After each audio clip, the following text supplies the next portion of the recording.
Šiandien atskleisiu vieną iš aktyviausių žurnalistų veikiančių Kataro-Irano ašyje. Kataro apmokamą žurnalistę, kuri reikalauja skaidrumo iš kitų, tačiau ignoruoja savo profesinius ryšius su Irano Islamo Respublika. Sveiki sugrįžę į Axis of Truth. Aš Emily Schrader. Šiandien atskleisiu vieną iš aktyviausių žurnalistų veikiančių Kataro-Irano ašyje. Kataro apmokamą žurnalistę, kuri reikalauja skaidrumo iš kitų, tačiau ignoruoja savo profesinius ryšius su Irano Islamo Respublika. Sveiki sugrįžę į Axis of Truth. Aš Emily Schrader, o moteris, kurią šiandien atskleisiu, yra žurnalistė Redit Tlabi. Ji yra pietų afrikietė gyvenanti Vašingtone, kur veda laidą Al Jazeera kanale. Žinote, tinkle, kuris visiškai priklauso Kataro vyriausybei. Tačiau vien to nepakanka, kad kiltų problema. Problema yra tai, ką ji sako ir daro. Pradėkime nuo to, dėl ko ji negalės išsisukti žodžiais.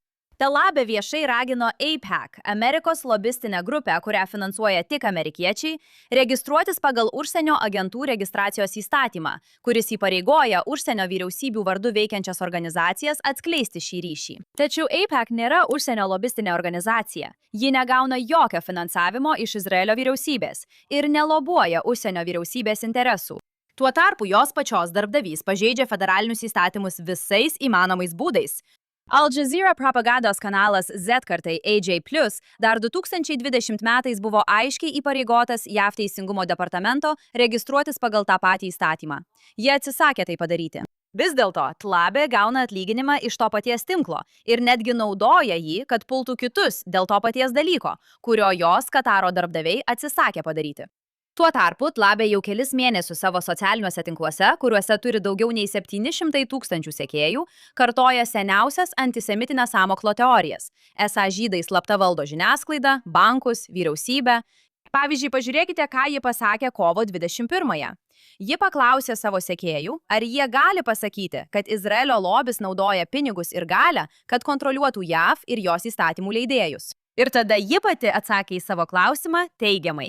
Birželio 4-ąją ji parašė, kad Izraelis valdo visą pasaulį ir pridūrė, maniau, kad tai antisemitinis stereotipas, aiškiai užsimindama, kad tai iš tikrųjų tiesa.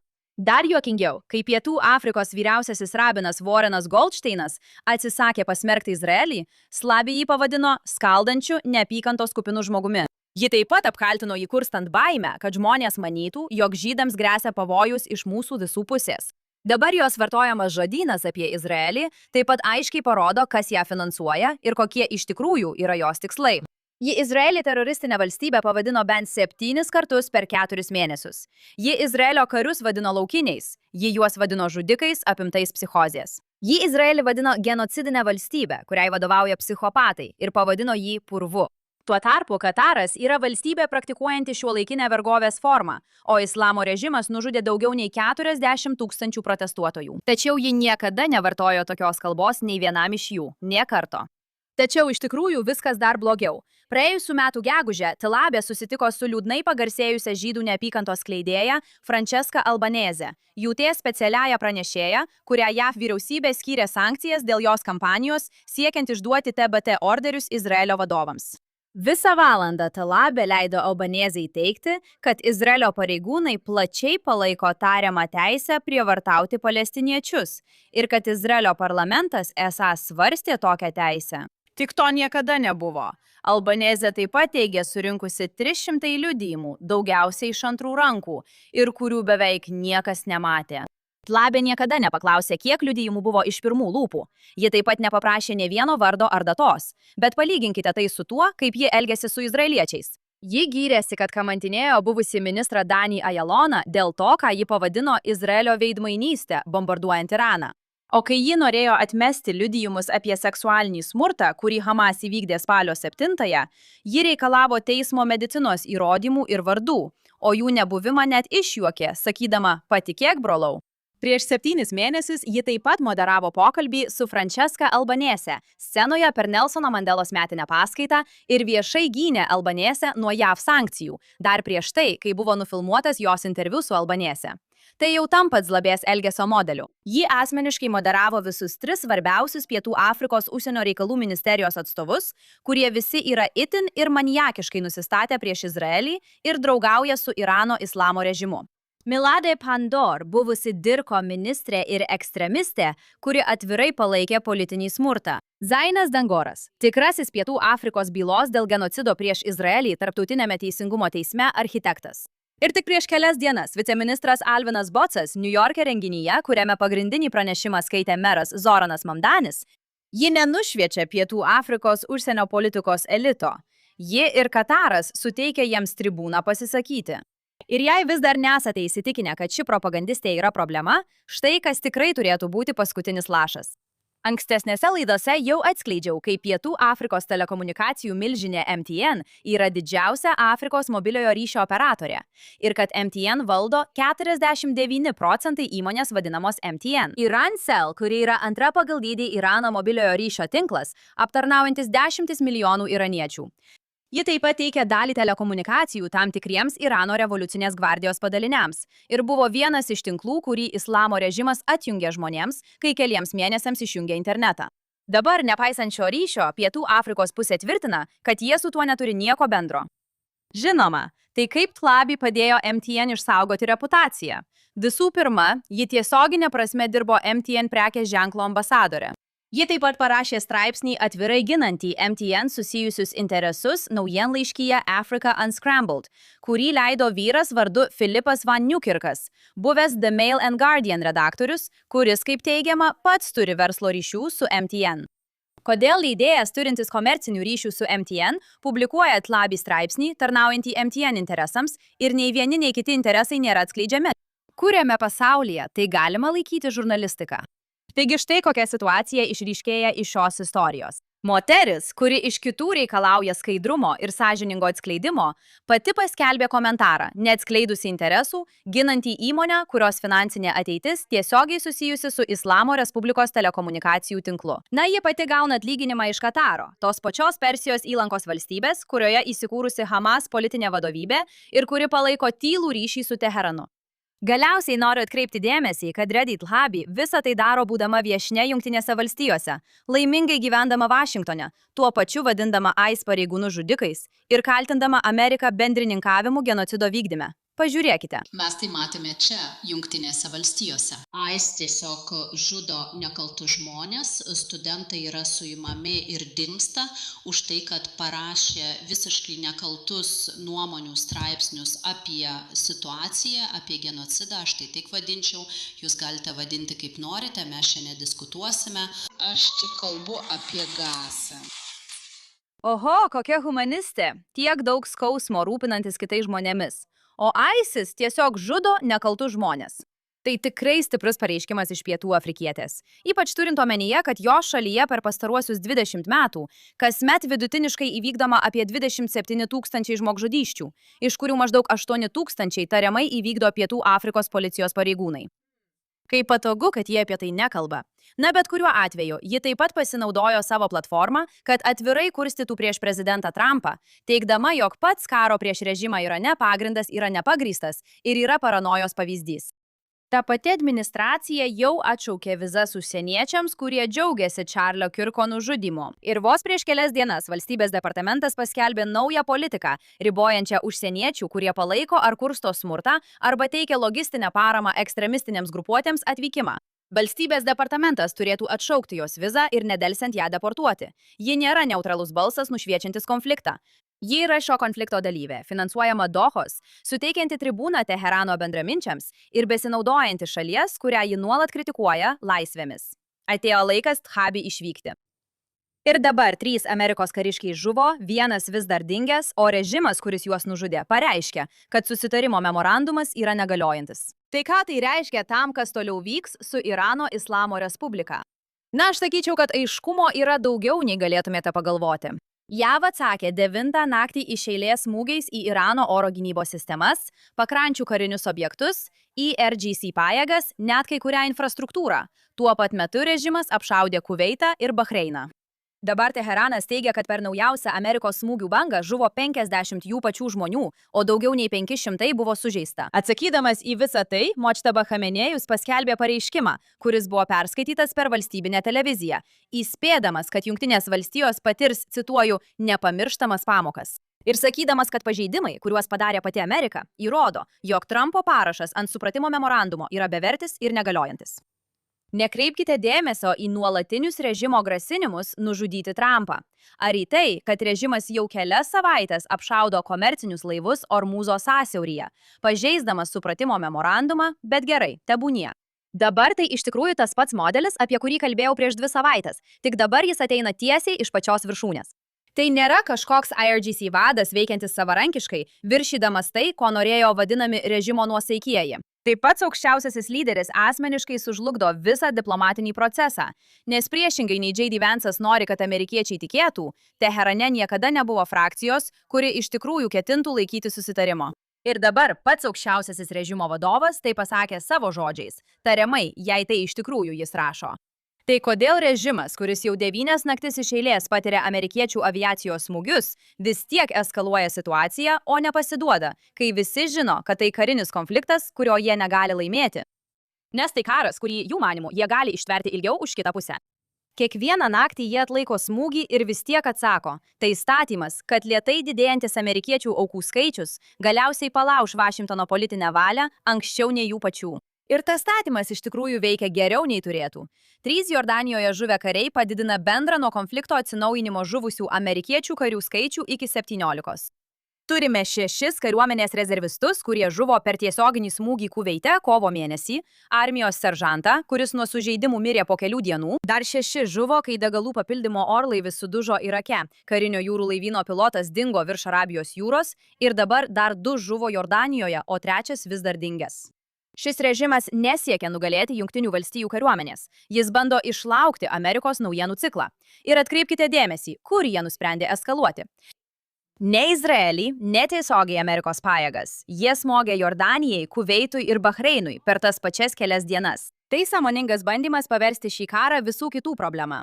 Kad Persijos įlankos arabų valstybės pradėtų spausti Vašingtoną deeskaluoti, tiesiog siekdamos apsaugoti savo teritoriją. Jie bando paversti jūsų sąjungininkus lobistinę jėgą, siekiančią jų pačių išlikimo. Štai kodėl tai iš tikrųjų jums svarbu. Strategija, kurią vykdo Vašingtonas – smogti, sulaukti atsako ir vėl smogti, siekiant viską suvaldyti, nemažina režimo noro ar gebėjimo toliau žudyti amerikiečius. Tai tiesiog sukelia lėtą išsekimo karą, kurio aukų skaičius auga, o pabaigos nematyti. 17 žuvusių amerikiečių – tai pusinių priemonių, o ne stiprybės kaina. Taigi štai kas turi pasikeisti. Nustokite į tai žiūrėti kaip į suvaldomą atsakomųjų veiksmų konfliktą ir pradėkite vertinti tai taip, kaip yra iš tikrųjų. Režimas, neturintis jokio teisėtumo, kurio aukščiausiasis lyderis pats jums pasakė, kad jis niekada pats nesustos, tai reiškia, kad reikia atrišti Izraeliui rankas ir leisti mums užbaigti darbą. Pašalinkite šio režimo vadovybę, o netvarkykite šį konfliktą viena antskrydžių naktimi po kitos. Tai reiškia tiesiogiai smogti, apgulties ir IRGC vadovavimo struktūrai, o ne tik paleidimo vietoms, iš kurių jie leidžia balistinės raketas. Ir tai reiškia suprasti, kad kiekviena savaitė, kai šis konfliktas tęsiasi kaip valdomas ir ribotas, yra dar viena savaitė, kai režimas gali lošti amerikiečių kantrybę, amerikiečių gyvybių sąskaitą ir laimėti šį statymą. Režimas nėra stiprus, jis yra kantrus, o kantrybė veikia kaip strategija tik tada, jei mes leidžiame jai veikti. O dabar pereikime prie gero, blogo ir bjauraus. Pradedant mūsų blogąją savaitės istoriją. Daugybė žinomų asmenybių tiek kairėje, tiek dešinėje vėl išpopuliarino klasikinį būdą išvengti kritikos – apkaltink žydus. Šią savaitę J.D. Vance'as pasakė Joe Roganui, kad kritika jo Irano supratimo memorandumui iš tikrųjų yra tiesioginė prasme Izraelio vykdoma užsienio įtakos kampanija, pavadindamas ją labai subtilia ir itin gerai finansuojama Izraelio vyriausybės. Pažiūrėkite. Yra tam tikrų nuomonės formuotojų Amerikoje, kuriems mokama už tai, kad jie pultų šį susitarimą. Aš tikrai manau, kad jūs matėte šią labai nepastebimą, itin gerai finansuojamą kampaniją, kuri bando sužlugdyti derybas ir susitarimą. Ir žinote, vėlgi, vakar pasirodė šis Time straipsnis, draugas man jį atsiuntė. Jį verta perskaityti, nes ten išvardyti žmonės, kuriems tiesioginė prasme buvo sumokėta buvusio Trumpo kampanijos darbuotojo, kuriam pačiam sumokėjo tam tikri Izraelio vyriausybės atstovai. Ir tie žmonės žiauriai mane puola už tai, kad tiesioginė prasme bandau pasiekti derybų tikslą, kurį prezidentas iškėlė šaliai. Jie mane maniakiškai puola, sakydami, kad neturėtume dėrėti su Iranu, esą turėtume tiesiog neribotai tęsti karinę kampaniją. Ir tai yra jų aiški pozicija. Deja, DJ Vensas nėra vienas. Taip pat matome vadinamosios woke dešinės komentatorę Megyn Kelly, kuri pati susiduria su kritika dėl savo požiūrio pasikeitimo prieš Izraelį. Sakė, kad vieninteliai žmonės, kurie kada nors bandė nusipirkti vietą jos laidoje, buvo Izraelio atstovai. Ir štai jos sąmoksliška retorika. Jei naudojatės X, Instagramu ar TikTok, jumis manipuliuoja Izraelis. Jie nėra vieninteliai, bet oho, jie yra didžiausi. Taip, iš tikrųjų tai visiškai netiesa, nei finansiškai, nei pagal pasiekiamumą, nei pagal paskyrų skaičių. Bet tai nestebina, nes Megyn Kelly nieko nežino. Ir tada yra Aleksas Brusavicas, Trumpo socialinių tinklų patarėjas, kuris turi savų keistų ryšių su Kataru, kuris pasakė, kad amerikiečių vadinimas antisemitais dėl to, kad jie nenori Izraelio vyriausybės įtakos, yra taktika, kuri neveiks. Ironiška, turint omenyje, kad jis kelias savaitės priekabiavo prie žydų, izraeliečių ir net iraniečių paskyrų už MAU kritiką, kaltindamas juos esant botais. Dabar šimtai šių paskyrų, įskaitant Amerikos veteranus, buvo paslaptingai suspenduotos dėl tariamo koordinuoto neautentiško elgesio iškart po sąveikos su juo. Būtent to, kuo jis juos kaltino. Visa tai nėra apie vieną sandorį ar vieną viceprezidentą, tai yra modelis. Kai negali laimėti ginčą pagal esmę, tiesiog teigi, kad tau prieštaraujantis asmuo buvo apmokėtas Izraelio. Po kelių dienų antraščių niekas nepateikė nė vieno įrodymo, kad Izraelis organizavo kokią nors MAU kritiką. Tai, kas egzistuoja, yra viešai paskelbta Izraelio komunikacijos sutartis, pateikta būtent taip, kaip reikalauja JAF įstatymas pagal FARA. Tuo tarpu Kataras įliejo milijardus dolerių į Amerikos universitetus, tapdamas didžiausių užsienio universitetų finansavimo šaltiniu šalyje be jokio skaidrumo. Kad būtų aišku, būti kritikuojamam nėra tas pats, kas būti nutildytam. Ir kai Jungtinių valstijų viceprezidentė nesugeba atskirti šių dalykų, tai tikrai bloga šios savaitės naujiena.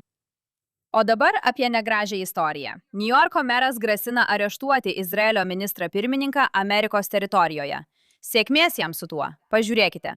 Aš manau, kad ministras pirmininkas Netanyahu turėtų būti Hagoje. Jis yra karo nusikaltėlis, kuriam tarptautinis baudžiamasis teismas pateikė kaltinimus. Ir jūs pamatysite, kad tai yra daugelio nuomonė vien dėl to, ką jo veiksmai padarė per pastaruosius daugelį metų. Aš taip pat sakiau, kad laikysiuosi įstatymų, kuriuos turime čia, Niujorko mieste. Nes tikiu, kad vadovai, kuris vadovauja mūsų miestui, svarbu laikytis įstatymų ir tai yra tai, ką ketinu daryti. Ką tai reiškia? Atsiprašau, nesuprantu, ką tai reiškia. Tai reiškia, kad ką leidžia įstatymai Niujorko mieste, tą ir darysime, bet mes nekursime savo įstatymų šiuo tikslu. Ką leidžia įstatymas jums daryti?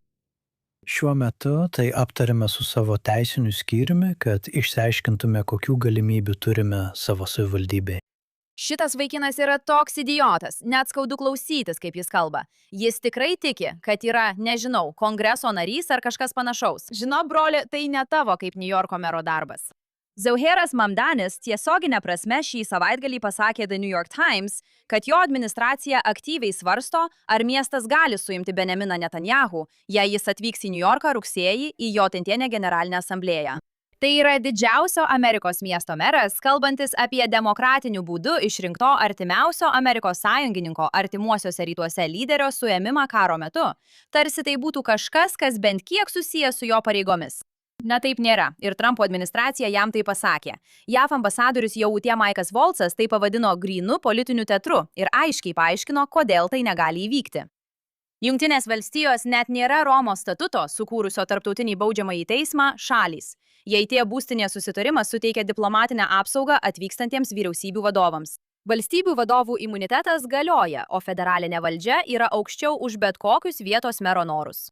Netanyahus pats atsakė per radiją, sakydamas, kad Mamdanis palaiko Hamas, ieško pasiteisinimų islamo režimui ir slapta nekenčia Amerikos. Ir atvirai kalbant, po to, ką tik išgirdome, sunku su juo ginčytis. Juk vos prieš kelias savaitės valstybės departamentas turėjo įsikišti ir nutraukti planuotą susitikimą tarp aukšto Mamdanio administracijos pareigūno ir Islamo Respublikos ambasadoriaus Jungtinėse tautose. Taip, Niujorko mero biuras bandė susitikti su diplomatu atstovaujančiu režimui, kuris šiuo metu žudo Amerikos karius ir planuoja prezidento nužudymą. Ir Verdelininė vyriausybė turėjo fiziškai įsikišti, kad tai sustabdytų, nes užsienio politikos vykdymas nėra miesto mero darbas. O po kelių savaičių tas pats meras kalba apie Izraelio ministro pirmininko areštą. Ar šiam žmogui iš viso rūpi New Yorkas? Ar viskas jo gyvenime ir jo kaip viešo asmens veikloje sukasi tik apie Izraelio valstybę? Ir galiausiai, kad šią savaitę baigčiau pozityvę natą, kuri mane iš tikrųjų labai nudžiugino. Iškrypėliai ir seksualiniai plėšrūnai Andrew ir Tristanas Teitai buvo pagaliau suimti JAV maršalų Majamyje šeštadienį pagal įslaptintą orderį Jungtinės karalystės prašymu. Ir kaltinimai nėra menki. Andrew Teitas dabar susiduria su 42 atskirais kaltinimais, įskaitant 7 išžaginimo atvejus, 3 prekybos žmonėmis atvejus, 3 užpuolimo atvejus ir dar 19 kaltinimų dėl nepadorių vaiko atvaizdų bei ekstremalios pornografijos. Tristanas Teitas pats susiduria su 17 kaltinimų, įskaitant išžaginimą, seksualinį prievartavimą ir prekybą žmonėmis. Dabar Didžiosios Britanijos prokurorai teigia, kad tariami nusikaltimai vyko nuo 2010 iki 2017 metų ir dabar iš viso yra 7 aukos, nes dar 4 moterys pateikė naujų įrodymų. Priminkime, kad tai tie patys 2 vyrai, kurie sukūrė visą žiniasklaidos imperiją, save pristatydami kaip alfa patinus milijonams jaunų vyrų internete, tuo pačiu metu, kaip teigiama, užsimdami prekybą žmonėmis ir smurtu už kadro. Jie daugelį metų vengė atsakomybės Rumunijoje. Praėjusių metų vasarį labai įtartinomis aplinkybėmis jiems buvo panaikinti kelionių apribojimai ir jie privačiu lėktuvu išskrido tiesiai į Floridą. Tuo metu Rumunijos užsienio reikalų ministras sakė, kad Trumpo administracijos pareigūnas domėjosi jų bylą, ką tai ir bereikštų. Ir šie 2 visą laiką viešai garsiai palaikė Trumpą. Ir kurį laiką atrodė, kad tai galbūt jiems suteiks šiokią tokią apsaugą, bet taip nenutiko, nes JAV maršalas vis tiek pasirodė. O dabar jie sėdi Majamio teismo salėje, kur jiems pateikti iš viso 59 kaltinimai ir laukia tikra ekstradicijos kova. Ir tai turėtų būti lengvas sprendimas kiekvienam, kuriam iš tikrųjų rūpi moterų prekyba ir smurtas prieš jas, nesvarbu, už ką kaltinamieji balsuoja. JK yra artima sąjungininkė, turinti veikiančią teisinę sistemą. Kaltinimai yra rimti, jie yra konkretūs. O politinė draugystė su šia administracija niekada neturėtų būti leidimas išvengti kalėjimo, ypač už tokius nusikaltimus. Įsiųskite šiuos vyrus atgal į Londoną. Tegul Britų prisiekusieji nusprendžia ir tikiuosi, jie supus kalėjime. Ir tai mūsų laida šiai savaitai. Jei turite istoriją, apie kurią jūsų manimų turėtume kalbėti, drąsiai siųskite ją man. Sekite mane X arba Instagram Emily in Tel Aviv. Ir pasimatysime kitą savaitę per JNS.